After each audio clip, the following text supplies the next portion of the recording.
விஜய் அட்லி படத்தில் பிஸியாக நடித்து வருகிறார். படத்தின் முதற்கட்ட படப்பிடிப்பு முடிந்து அடுத்தடுத்த படவேடைகள் நடந்து வருகிறது.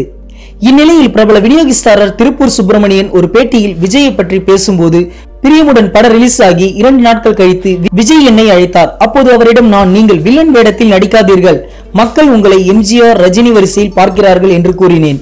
நான் சொன்னதை மதித்த விஜய் நீண்ட வருடங்களுக்கு பிறகு அழகிய தமிழ் மகன் படத்தில் வில்லன் வேடம் நடித்தார். ஆனால் அப்படத்தை மக்கள் ஏற்கவில்லை. விஜய் செய்தால் ஏற்காத மக்கள் அஜித் செய்தால் கொண்டாடுகிறார்கள் என்றார். இந்த வீடியோஸ் பிடிச்சிருந்தா லைக்ஸ் பண்ணுங்க, உங்களோட கருத்துக்களையும் கேள்விகளையும் கமெண்ட்ல போஸ்ட் பண்ணுங்க. மேலும் இது போன்ற பல சுவாரஸ்யமான தகவல்களை உடனுக்குடன் அறிந்து கொள்ள சினிமா நியூஸ் அப்டேட்ஸ் மறக்காம சப்ஸ்கிரைப் பண்ணுங்க.